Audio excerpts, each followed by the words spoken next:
95152. Hey everybody, it's your girl Lily Mae and Amber J over there with her Kaepernick shirt on. And we got about 5 minutes, but we want to go ahead. Oh, look at the colors popping. We want to go ahead and start inviting you guys. So listen, make sure you share the live and invite people, because tonight we are definitely coming with some substance, and we're coming in our purest, rawest form. And so hopefully something will be said. Something will be said that you can hold on to, and prayerfully we can help you and support you just as we support each other. So in about 5 minutes, we're going to be getting moving. The number, if you want to call in, is on the live, 804-915-5202. And remember, this is the finale of MBG Speaks 101.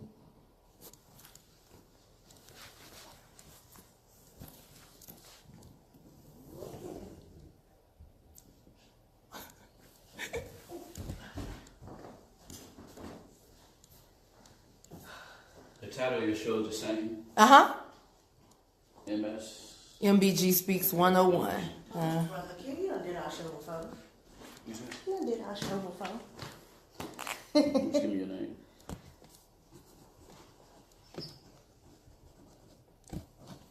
Yours. Okay. That's it? Lily Mae. Yours. I have hers. That's it. Hey, Tanisha. Hey, y'all.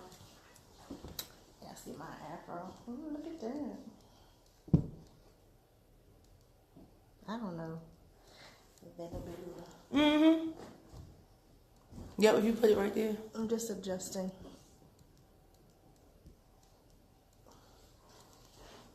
Hey, Solo, what's up?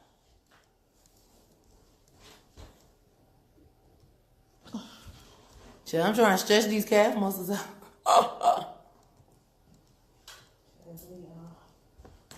Ooh, you heard that one. I knew it was going to happen. Hey, y'all. Welcome to the season finale of MBG Speaks 101 Season 4. Y'all like my earrings? Black Lives definitely matter. We're going to be talking about, where do we go from here? Based on everything that we talked about. Our theme was patriarchy, power, and pussy. Pussy. Or the pussy. However you want to say it. And we'll get into some other stuff too.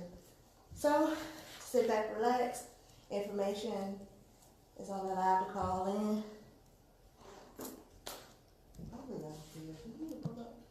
I don't think so. I think we Gucci. I hope this thing ain't do that crazy thing again like it did before. Trying to see if it did that.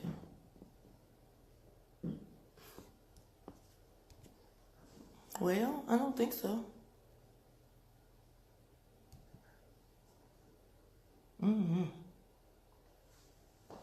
Because I know before it was only on, you remember it was on Only Me? And I was wondering, did it do it again?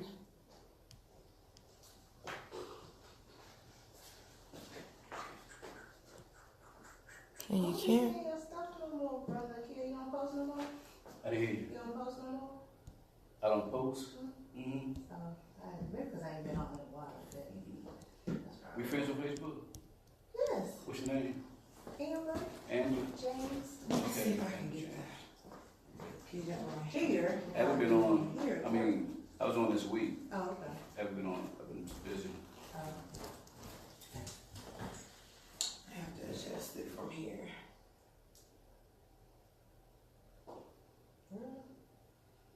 Yeah, I don't know what it is, because I know, well, actually it's saying tag, who is that watching?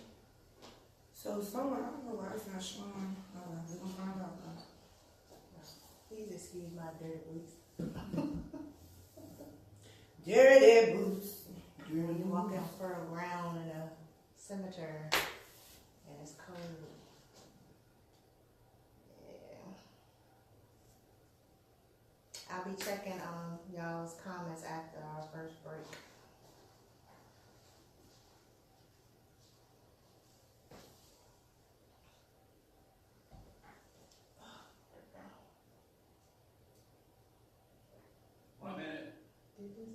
All right. I was like, ooh, I can't wait to get it braided.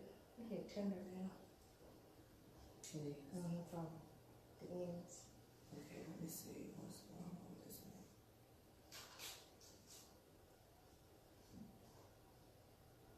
One minute, guys. 1 minute.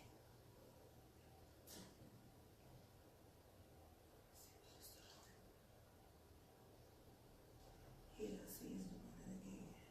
I don't know why it's doing that. So you probably have before you go, maybe you didn't adjust it. It always on public. You know, I'm changing, so I don't know what's going on. Hello, everybody.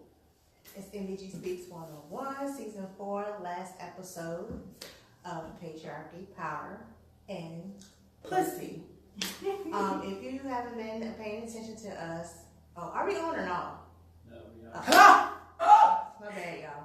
We good, but we got this though. We got it. At least we know we ready. Okay, when we open up, I'm gonna look at you, at this camera. Okay. After you introduce your codes, then y'all just talk. Okay. Got you.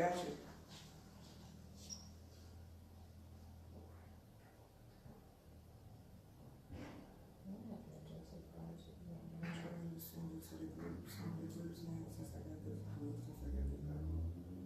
Send it as much as we can.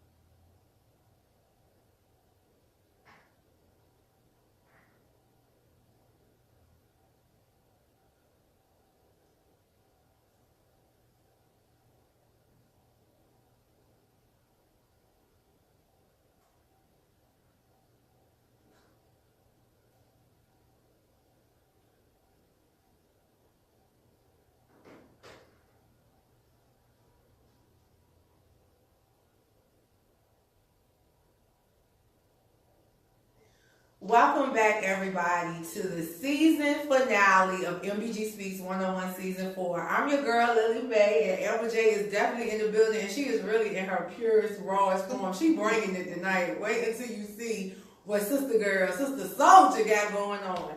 But look, as always, we are ready to recap.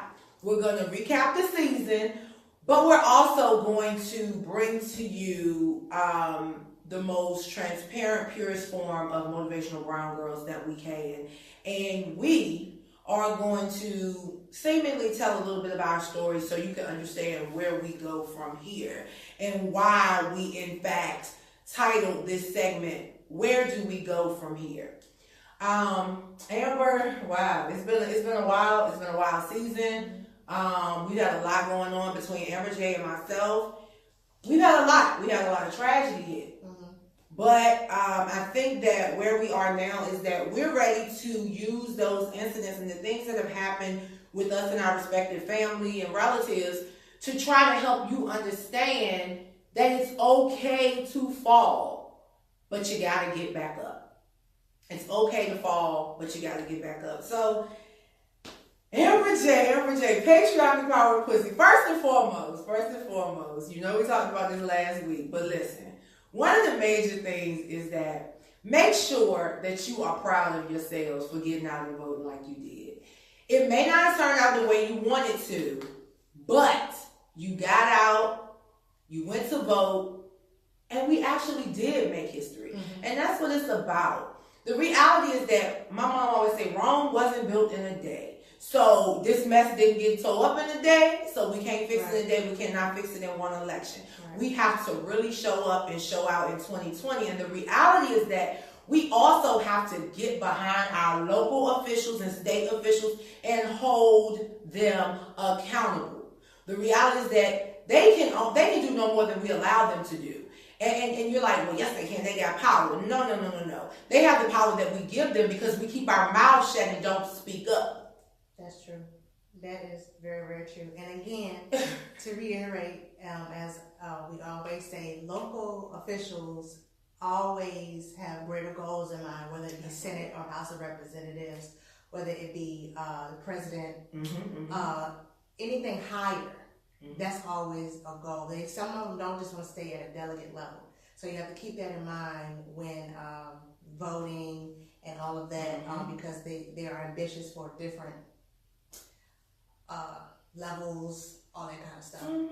So let's recap this show, this season. Oh my God, patriarchy. So we begin with patriarchy, just to give you a little history on the why behind it. Basically, we came up with the season 4 theme of patriarchy, power, and pussy with the Me Too movement. And it really was incited when Brett Kavanaugh, after all that we went through with him, still was named Supreme Court Justice. We were just like, this is crazy. And so we figured it was because he was a patriarch. He had power because he was a patriarch.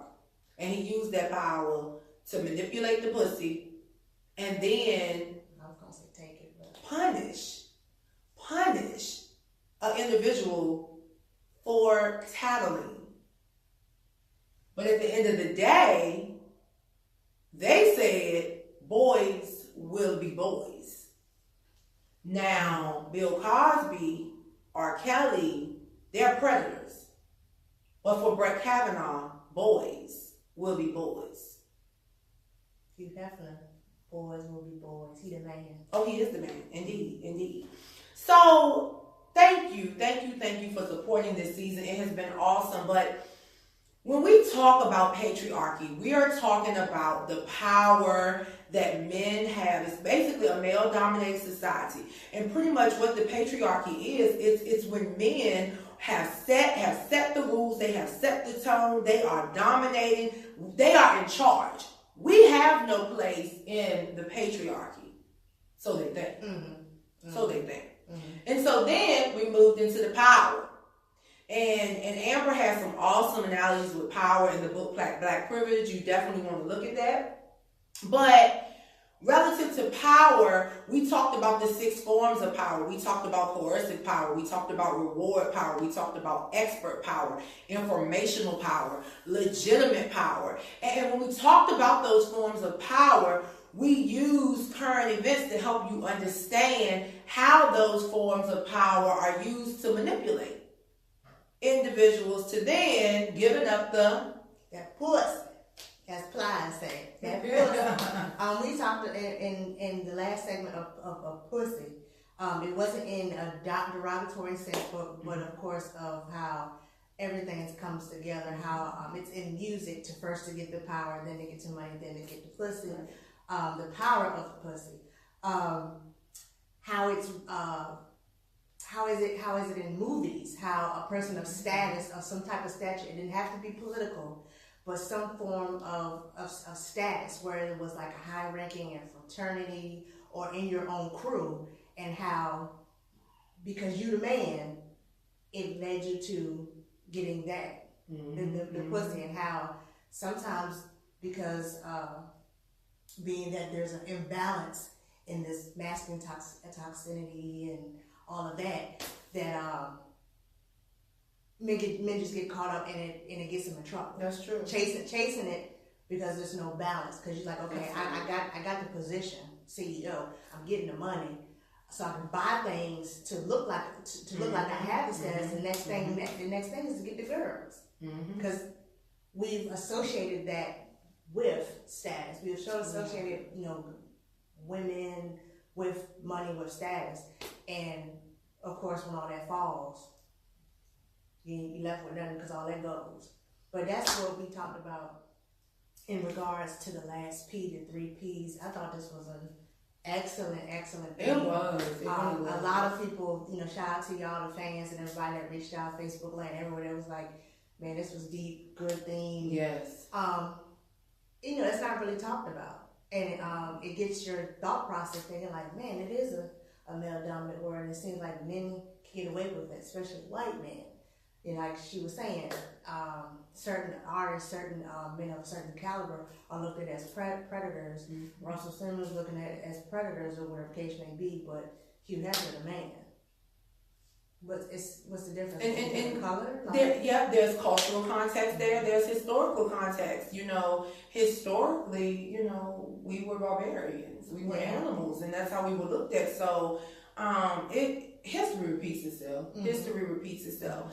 But guys, tonight we want to talk about the grief and loss associated with this male-dominated society, but we also want to talk a little bit about grief and loss relative to the elections. Mm-hmm. And we want to talk about grief and loss relative to living in the 21st century. You know that this platform was founded out of the outrage and the senseless killings of African American males by police officers.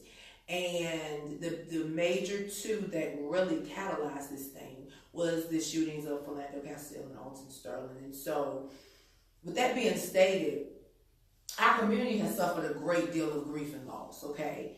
And I think it's first and foremost, we have to address the grief and loss that we've suffered. The other thing is that we want to make sure that we define grief and loss, because so many people feel like you only grieve when people die. I need you to understand this. Anytime you lose something, whether it's a breakup, whether your parents divorce, whether you lose a dog, whether you're in a car accident, you lose your car, you can grieve anything. So the first thing we have to make sure you understand is that grief is associated with loss. It does not mean that it's just death. Mm-hmm. And I think that's what we have to remember, because so many people are grieving.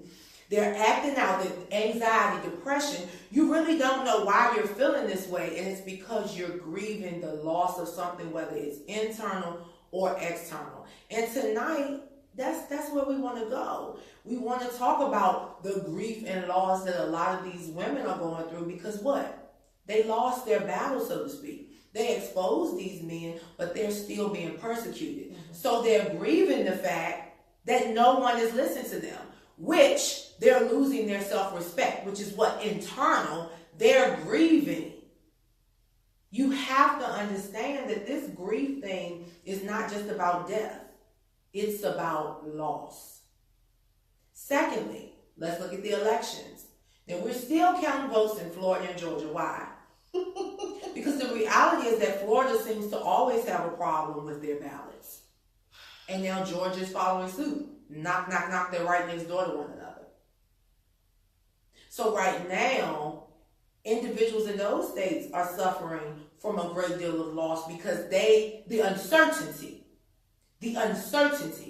they don't know which way this thing is going to go, okay? The reality is that you have to acknowledge the loss. Notice I didn't say you have to understand the loss. You have to acknowledge that there has been a loss.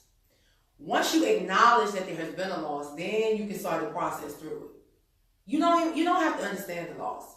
And I think that's one of the things that Amber J and I are going to get to talking about, because we've lost some significant individuals, beginning when we were just becoming adults, our fathers. So we share a commonality that we lost our fathers at a pivotal time in our lives, at a time when we really needed them to really steer us, because we had to figure a lot of stuff out on our own. We have awesome mothers, but just like they say a mother can't teach a boy how to be a man, a mother also can't really teach a girl what a good man is. Mm-hmm. She needs to see that. She needs to see that. So Amber J, what has your experience, and we can go historically and then come present, what has your experience with grief and loss been like? And what are some of your coping mechanisms like? Oh my goodness. With grief and loss, it's an everyday thing. Mm-hmm. And I say that because the media is constantly shooting out trauma type events, whether it's the fires, whether it's elections, whether it's 45 doing something crazy in the office, whether it's people getting fired in the office with just turnover rate, in regards to another black man getting shot. It's a constant loss, constant grieving, because now things are becoming more relatable because there's so much out there. And for me,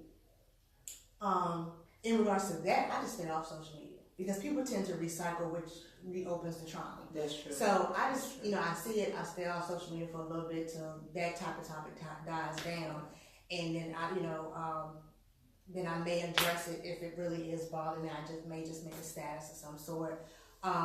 Talking about it to others as well, because a lot of people out here just like, man, I just don't understand God, why? So having that conversation helps as well. Okay. Me personally, with grief in my own life, I have to. That's a totally different step. For me. I have to like sit in it, and what I mean by sit in it, I have to kind of stand in it and see everything that's going on, and be like, wow, has this person really transitioned on? I can't believe it.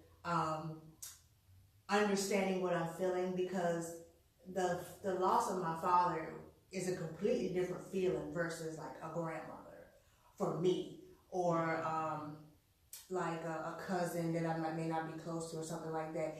It's for me, how I felt when my father passed was like, this guy participated in me being here, and it feels like a part of me is leaving. So, I had to sit in there and be like, this is an odd feeling. I didn't feel this when my grandmother passed. This is an odd feeling. I didn't feel this when my uncle passed. And so, having to deal with that, and then it was some guilt there. Because me and my father didn't have the best relationship. And I tell anybody that to this day, we didn't have the best, father and daughter relationship. He had some things that prevented him from being the best father he could be in my life. And once we had that conversation prior to him passing, it made things better. And as the years went on, he's been gone since 2012. It's helped me better to understand and knowing that he's not that far away. He's literally with me. I am him and he is me. I mean, his blood runs through my veins, and that's what I tell everybody. Your ancestors are you. You are your ancestors. So it's just a constant, constant remembrance, good memories, things like that. Talking it out, writing it out, hoping, listening to music, different songs that he used to play, things like that. And that's just for any type of grief, not just with family, but just in general. When I lost my doggone job, I wanted to fight. Yeah. I think we all wanted to fight. We wanted to fight for. Yeah, I wanted to fight. Definitely. And dealing with that again, that was a new experience, different experience for me because I never had that happen. So again, I had to sit in it and look at not only me but the whole situation in itself. And okay, well, what is it about me? What changes? And it's just learning things about yourself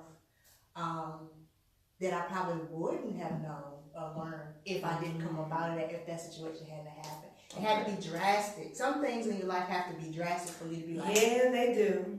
Be like, oh yeah, I get it now. Our mama say you don't believe, stay. Yeah. But wild in it for a little while longer. So yeah, right. Definitely. So wow. So the interesting thing is that, we both, like I said, we lost our fathers. Now, Amber J lost her father, a little bit later in life. Versus for me, I transitioned from high school to college and my dad passed away. But I didn't lose him to death. I lost him 5 years prior to Alzheimer's. So guys, listen to that. I grieved my father when he went into Alzheimer's. Why? Because he lost his mind. And I think, not to cut you off, but I think we need to acknowledge that. If you know somebody that's dealing with some type of disease, whether it be medical, that dementia, or Alzheimer's, whether it might be drugs, you still are grieving some type of loss because that person that may have known up until that point is not that same person. So you have to deal with that. So I'm glad that you brought it up. That you brought that up because we don't realize. Okay, we grieve the person in death, not realizing we say things like, "Man, how come he don't remember me?" That's a sense of loss, sense of grief. It is. You know what I mean? And I mean for a 14-year-old, because my dad went into Alzheimer's when I was 14. I didn't understand. Consequently, and I think we talked about this before. Consequently, I was on the road to suicide because this man, whom I have idolized all my life, who is the perfect man in my eyes, who could do no wrong, who, if he said the sky was pink, purple, blue, and yellow, I would believe it, it can now not even remember his birthday, his name, you know, and if you've never been around someone with dementia, Alzheimer's, it is very, very sad. And a lot of times, the more you're around them, the more you grow, you learn to laugh to keep from crying. But there was some days when I would just go in my bedroom and cry because I didn't understand. But what I did, I started researching Alzheimer's for myself.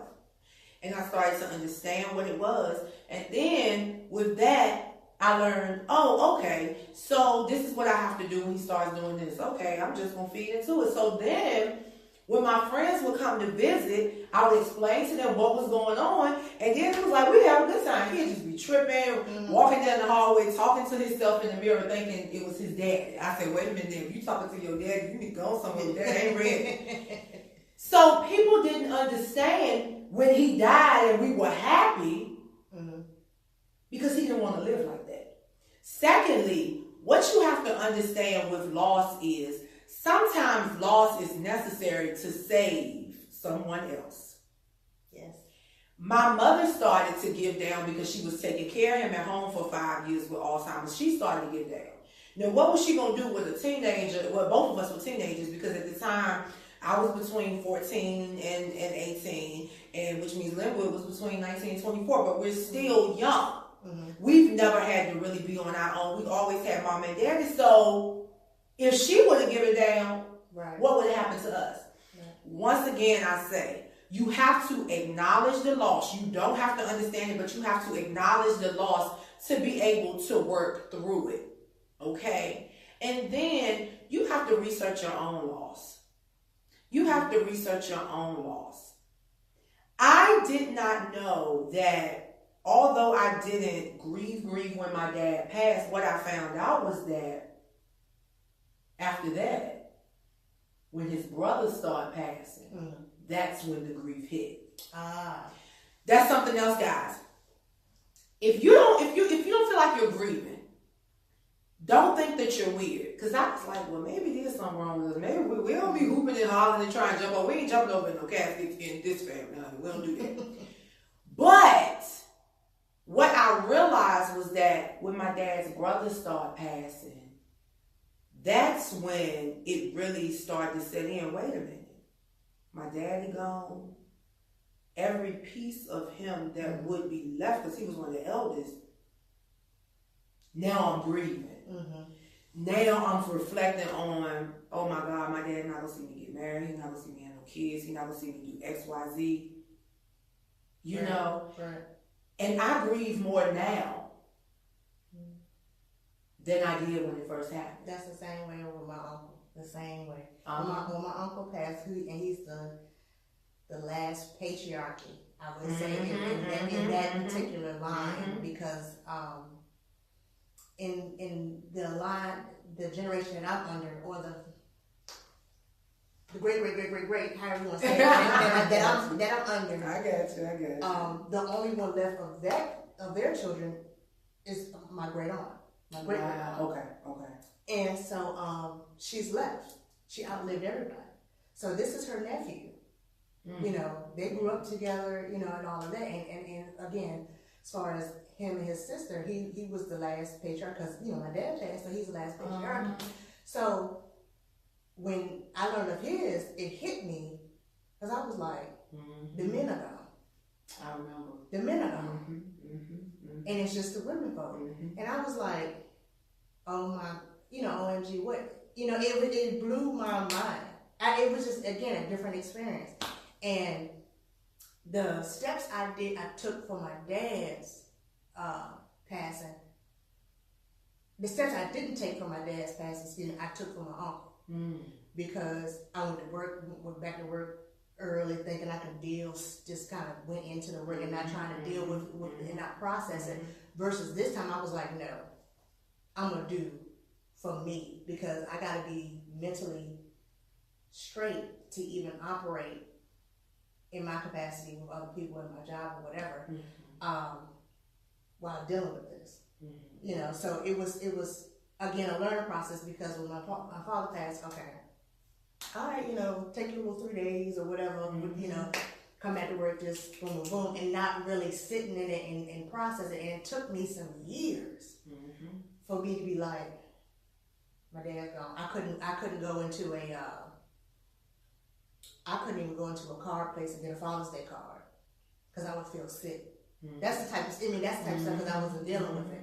Now when my uncle passed, I was like, oh, yeah, I'm gonna sit in all this. I'm gonna do, because I learned that for me, I got to. That's my thing. I have to. I gotta go to the cemetery, to the plot. I gotta touch the casket. I gotta, you know, it's just, you know, certain things. I'm at the cemetery. I gotta go see my dad. I mean, I ain't gonna leave until I see him. You know what I'm saying? I gotta go see his grandparents, what they would call mom. They call mommy and daddy my great grands. You know what I'm saying? I gotta go see my grandmother. She over here, and thank God they're all in a triangle. Thank God. That's how, child, that's one thing about it. We be unified in death. We might not be unified in life, but we unified in death. It's so crazy how they worked out. My grandma over here, my daddy right here, my uncle right here. But you know, I always joke about my daddy. His first wife on this side, he right here, and then dad. But I don't know if my mama will go right there, because she want to be cremated. So I don't know. We might just put her at his feet or something like that. But guys, really, thank you for tuning in to MBG Speaks One-on-One Season 4. And tonight we're just talking about where do we go from here. And we've talked about a lot. But one of the major things we really want to talk about, and if you have something to say about your experience with grief or loss, please call us, 804-915-5202. 804-915-5202. One of the things that I want to say is that internal loss. And I just figured this out about a month ago. Talking to my significant other, and the conversation came up. You are the most happy when you're helping other people. And you know, I had to stop for a minute. And you know what I realized? All my dad's life, he took care of everybody in his family, everybody in the neighborhood, any and everybody. That's all I saw. He took care of us. He took care of my mother. When my mother got pregnant with my brother, of course I wasn't born yet, she didn't have to work because he took care of everything. And I just always remember him making that statement, look out for your brother. So in my mind, you looking out for your fellow man. He also taught us to bear one another's burden. So me and my literal, analytical, logical self, okay, that means I gotta save the world. That's what he want me to do. He want me to go out here and save the world. He want me to do it. And I broke down and just cried because I never realized that when my daddy died, I actually lost my self-worth. Because everything that I owned internally, he and my mother gave me. But he gave me because he was a man who made his child, his daughter, know, understand, and feel like she was the only girl in the world. You feel what I'm saying? And so, consequently, as I got older and started to date, I needed to be in control. So it forms your identity. Exactly. Why? Because what did my mother do? She was in control of that situation. He was the man of the house, but she was in control of that situation. It has taken until now for me to even be able to become vulnerable and actually cry in front of my partner. You know what I'm saying? Like, Because for me, it ain't crying, man. Like, we ain't cry. Like, we ain't cry. You know, most of the time, men be like, get up, boy, stop that crying. No, my mama was like, stop that crying. I don't know what you're crying for. Yeah. So, it's really interesting. It's really interesting how you really don't know how loss impacts you internally. Yeah. That's true because I was, ice, as my family jokes and said my mother is the ice queen. I'm the ice princess because I don't really, show.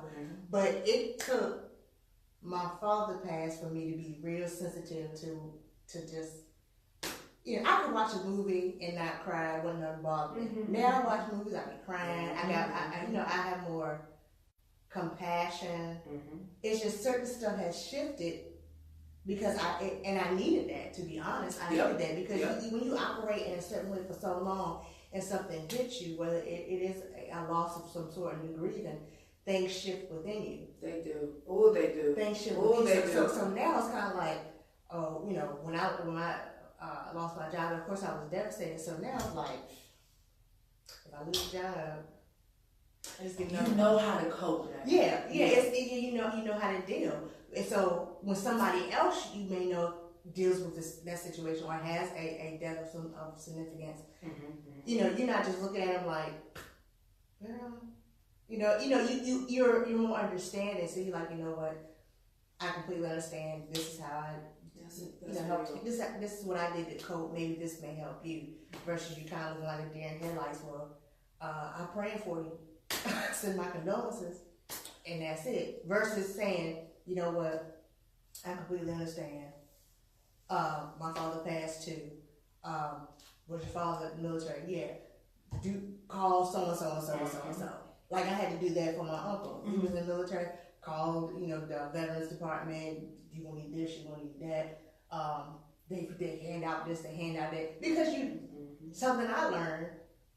Because a lot of people don't know when stuff happens, they like, oh my God, this person is gone. And they got to call 11 people to figure out what the hell they're going to do. That's true. And where they're going to go. And then I think, their minds all over the place. And then sometimes it takes a sane person like, this person, do this first, then do this. If you need to sit down in between time, yes. That's right. Do this. And then it's like, okay. Because, family and people in general act stupid when it comes to funerals and weddings. Well, you know what? And on that note, we're going to take a break because it's getting ready to get hot and heavy. Because when we come back, we're going to talk about that. We're going to talk about the foolery surrounding loss, but we're going to also talk about some other linkages and connections associated with grief and loss that you might not even think about. But I can tell you from personal experience how loss is a domino effect. And it stings. That sting of death is something major. But the loss that comes after that onset of that physical death is what you really have to understand. So, stay tuned after the break. We're going to take about a 2-minute break. We'll be back. But we want you to understand grief and loss, but also, where do you go from here? We'll be back in a minute.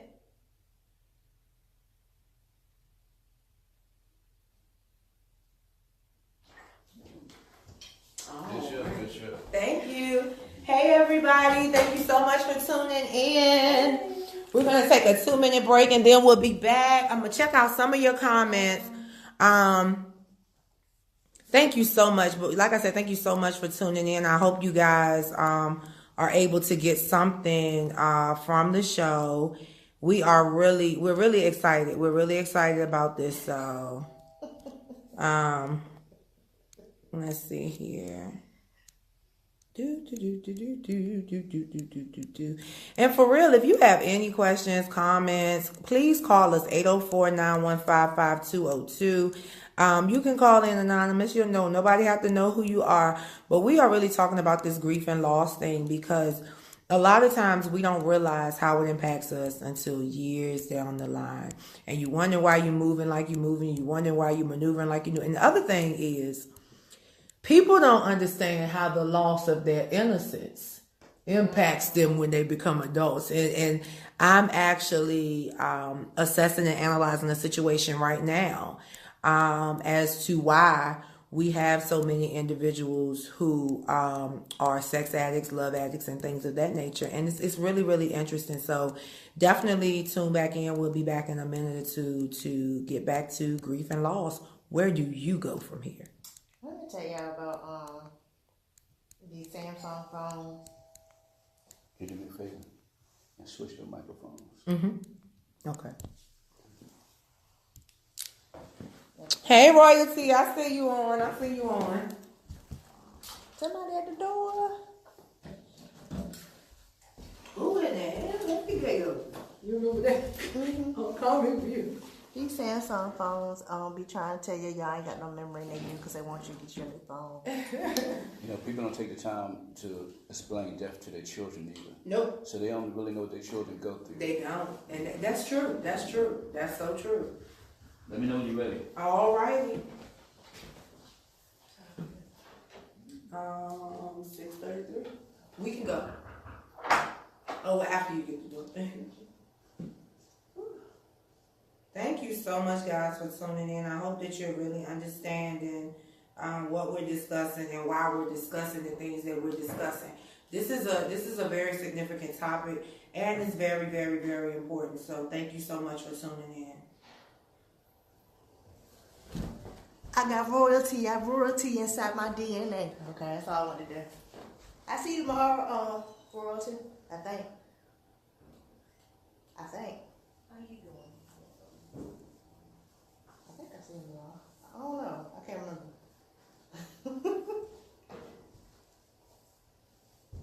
I think I see y'all up to you tomorrow. My head ain't gonna be like this. Just letting y'all know. Bring it right on up.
We're back.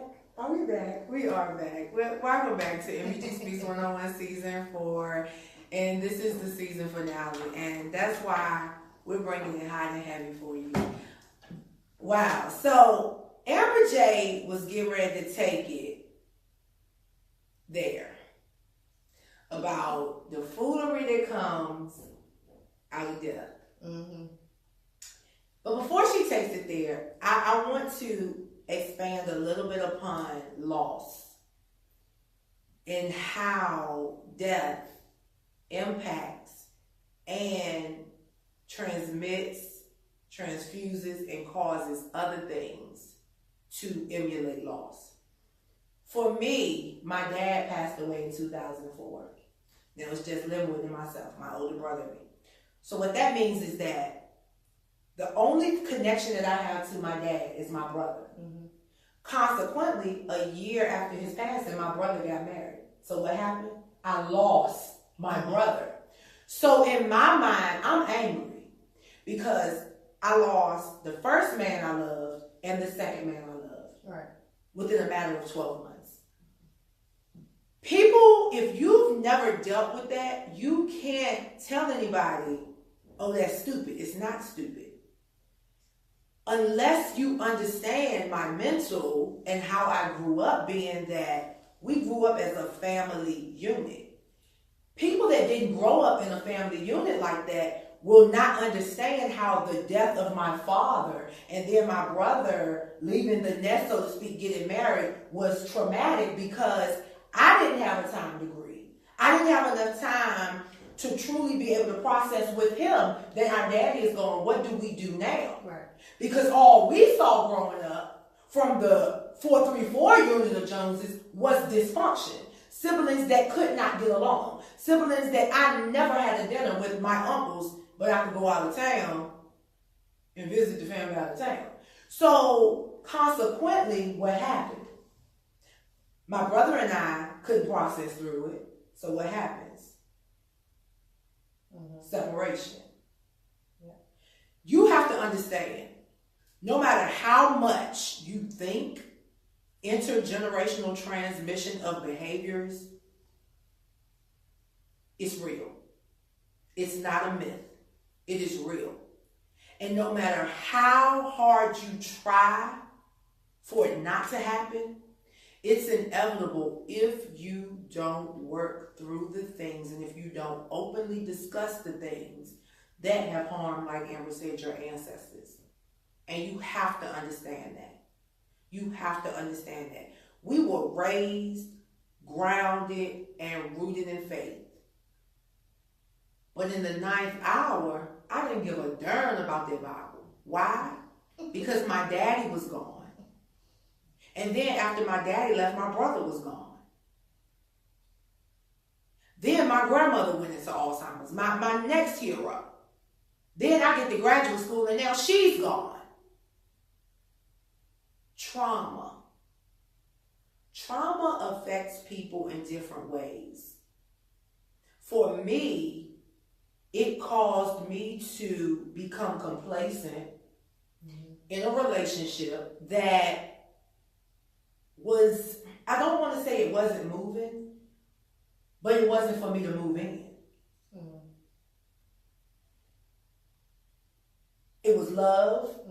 It was, okay, this is cool. This feels nice. Hey, let's go with it.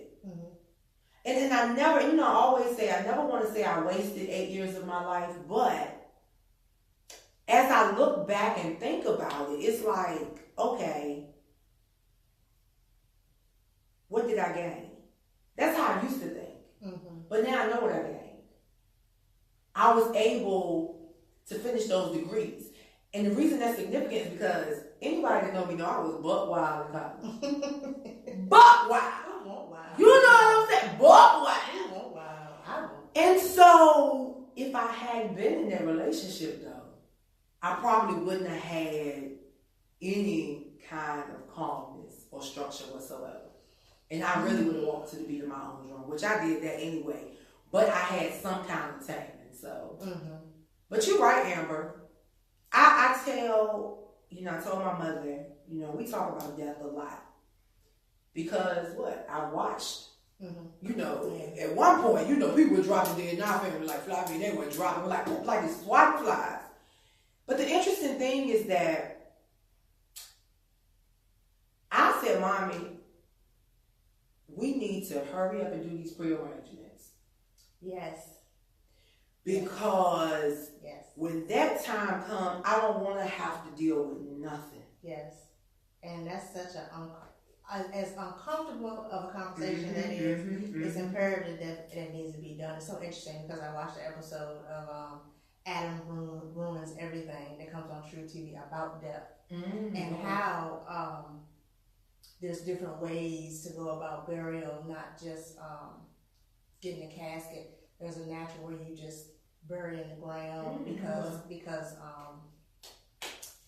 getting embalmed is a lot of money. Costs and stuff like that, and also how doctors are trained to talk to patients if they're in some form of a disease that's terminal, the route, which way to go, what's the best route, things like that, and get your stuff in order. So I tell anybody, because that was an experience with this past transition of my uncle. If you have policies, whatever, insurance, whatever the case may be, have those conversations with your children or with somebody that you trust, that you know is going to carry out everything. It's imperative that you do that. Yes, it's uncomfortable because it's bringing the reality to, okay, death is inevitable, what's going to happen. Yes, it is. It sucks, but that's what it is. So have that conversation. at least have that conversation knowing that when that happens, everything is taken care of and you're not in an additional debt. That's right. Than what you may be. Because, I mean, people are out here passing with their type of policy, their type of insurance, know nothing. And people got to fork out loans, dip into their 401k, and just to pay for stuff. And the other thing is, no shade at anybody. GoFundMe is not life insurance. Y'all out here getting the latest iPhones, the latest Androids, and all of this. Get these babies some life insurance. These babies are getting shot down in the street, and you want other people to pay for it. No. You know, I'm not paying for anybody. You Why? Know the lifestyle y'all living. Exactly, because Betty Lou and Bo made sure they got it when we were born. You know the type of lifestyle. Gerber, you can get Gerber life insurance for like $1 and some change a month. Give these babies some life insurance and get some on yourselves. Yeah. The saddest thing, I heard this lady my mother's age say, I ain't got no life insurance. I don't care what they do with me when I die. Are you stupid? Now, one thing about it, you know I say this all the time. I can deal with a new food, but I can't deal with no old food. Because see, a new food, you can still kind of tweak it. An old food, that's just embedded foolishness. But really, really and truly. And the other thing is, I feel like this. Use up everything you got. Prearrange and save just enough to bury you. And to open the grave, because you got to pay for the opening and closing of the grave. Because at the end of the day, don't leave nothing for your children to fight over. Again, funerals bring the real out of it. It does. It does. It really does. And it's sad that people are actually waiting on folk to pass. So so they can get something. Yeah. So and you know the interesting thing. But you know that with the will. And listen, people. First and foremost, I'm gonna put that plug in. You don't have to go to a lawyer to get a plug. All you gotta do is call us. You don't have to go to a lawyer to get a will. All you gotta do is call us. Trust me on this one. You don't have to do that. The other thing is this. A lot of people are gonna be upset when people's wills are read. Because you think people have forgotten. A lot of people know and understand. They've watched you move. They know how you move. They know what you might do and what you won't do. So don't be surprised. Case in point, you know, again, movies and music. Case in point, the movie Gran Torino. Clint Eastwood's character dies, right? He ain't had the best relationship with his son. They they was all they were nasty to him. Just kind of and he had like a cancer or something because he was coughing up blood or whatever.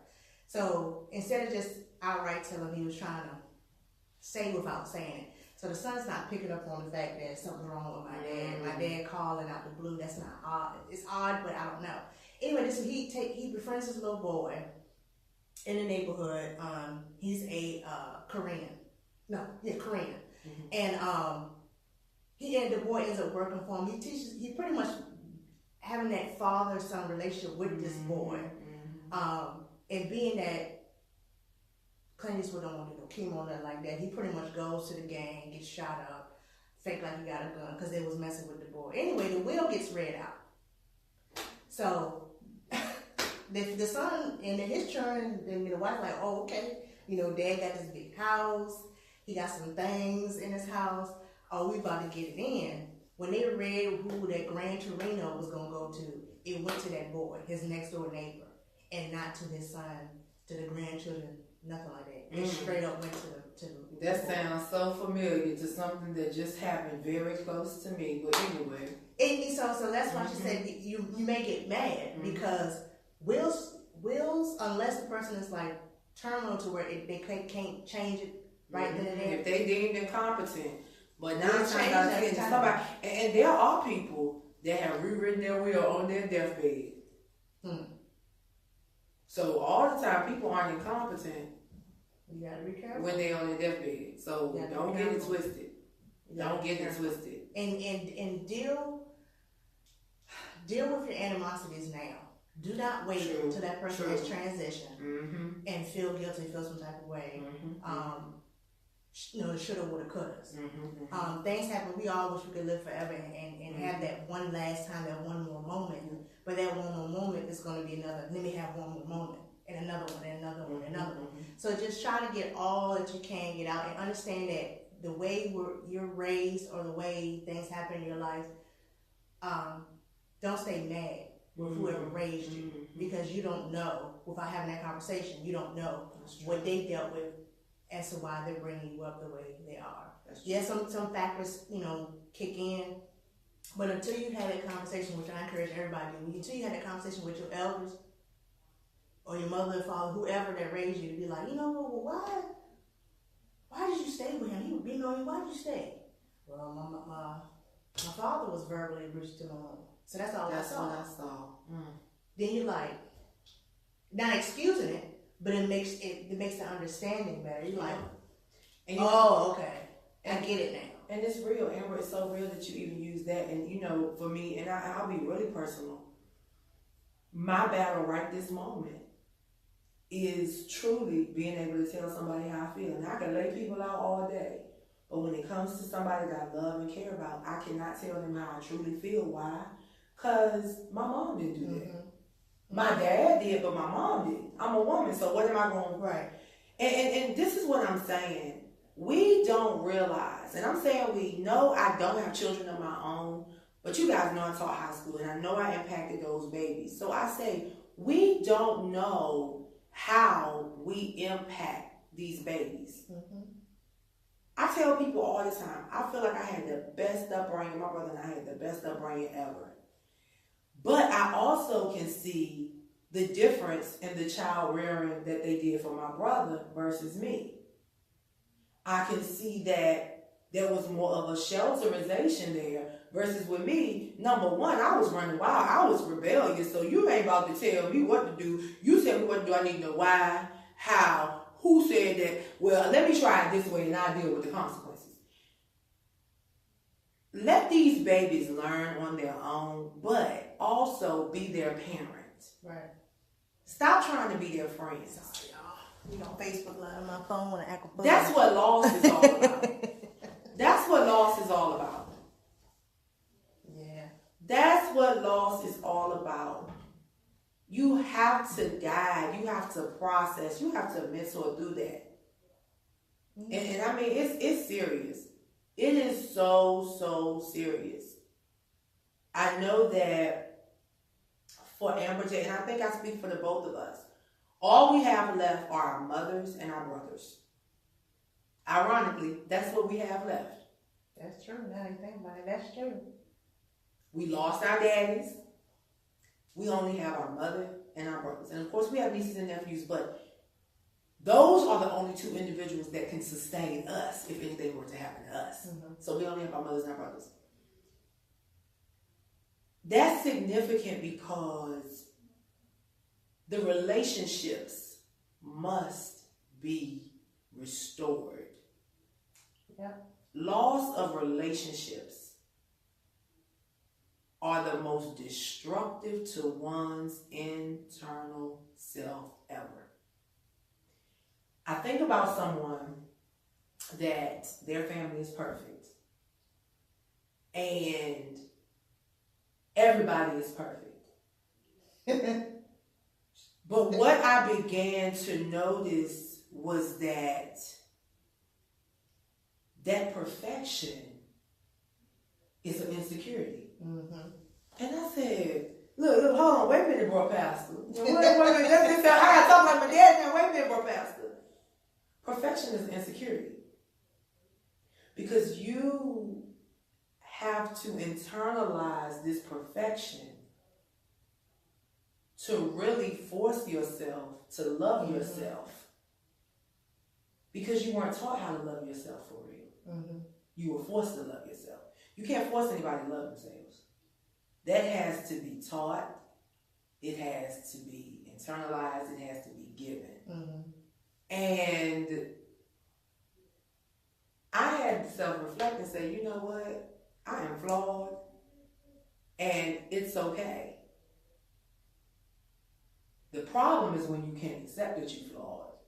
Right. And when you can't accept the people around you are flawed. I tell people all the time, what do I say? The Jones is crazy as hell. I'm just saying. We crazy. As I always say, how people react is not a reflection of you, it's a reflection of them. Well. And you know, it will behoove you, and I have to use that word, it behooves you to really think about it. When you're working in a helping profession, why do you feel the need to help so bad? Think. It took until now. It took until 2018. And that's fine. For somebody to point that out to me. And that's fine. You know, it's never too late. Because what I saw this past weekend, it's never too late for the healing process. It's never too late for the healing process. And you know something? This is the other piece. Because one thing I know is that no matter how we pray, who we pray to, what our beliefs are, we pray. Because we pray every night, and because we acknowledge our Creator every morning, our revelation and clarity is getting better and better. I can say I cried from Friday until I still been crying today. I cried all night because I'm releasing. Good. I'm grieving, and see, y'all don't even understand. I lost so much. I have lost so much down through the years that I never grieved. Why? Because Mom said, "Oh, that's foolish. We don't do that around here." So now, in 2018, 20 plus years later, I'm grieving. I'm crying, and don't nobody know why. But guess what? I'm crying because I'm happy. I'm crying because I'm happy because now I understand myself. I understand why I move the way I move. I understand why I operate the way I operate. And now I just have to work on verbalizing that to the people that matter. Because see, I can cuss y'all strangers out all day. I can tell y'all off. I can tell y'all what you need to do. I can tell you where to go, where not to go, when you're going. But when it comes to those individuals that I really need to have those conversations with, I shut down. Why? Because we don't talk about that in this house. You feel what I'm saying? So, listen, we will start getting ready to close out because I know it's about that time. But, MBG, final thoughts. Well, my final thoughts, I'll give y'all something from the book, The Four Agreements. Be impeccable, don't do like you. Be impeccable with your word. Don't take anything personally. I'm trying to think of this third one. Hold on. Don't take anything personally. Don't assume anything. And be the best that you can be. She really legit. See, that's how I know we're aligned. Because she said don't assume anything. And you know what? I'm going to piggyback off that for my final thought. Be direct. Be straightforward. Understand that the world is so large. But what you also have to understand is that there's a difference between a worldly and earthly connection and a spiritual connection. Yes. Long for that spiritual connection. That spiritual connection leads you to love. That earthly and that worldly connection leads you to lust.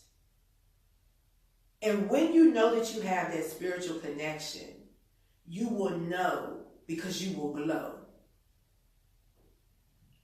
You will feel comfortable in the most uncomfortable situations. You will be able to say no to temptation. You will be able to submit yourself holistically to that spiritual connection.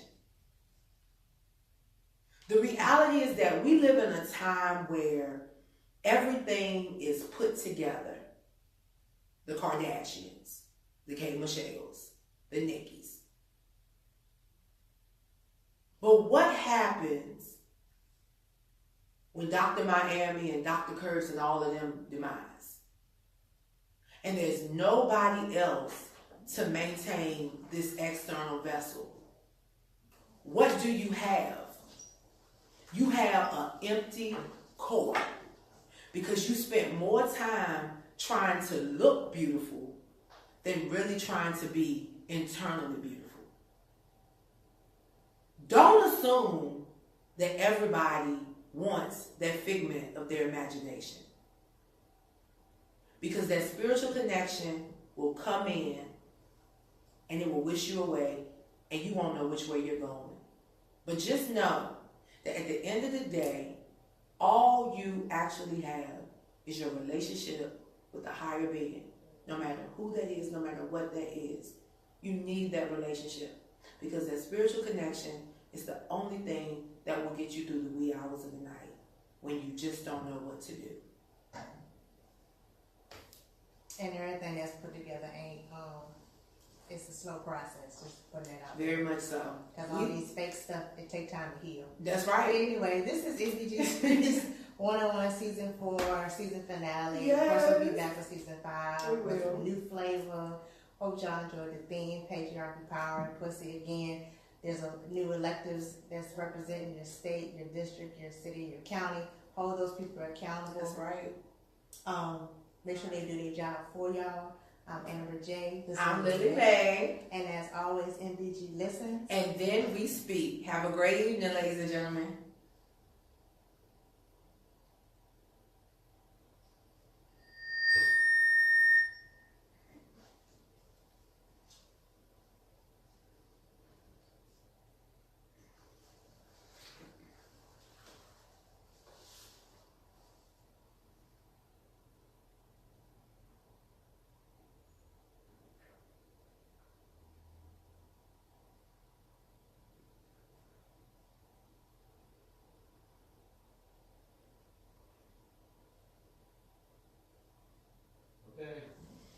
All right. Great show. Oh, thank you. Thank you, everybody in Facebook Yes. world. I hope you guys enjoyed. And we did not have a show on Spreaker last week, but we will have it. And it will also be on YouTube. So talk to you later.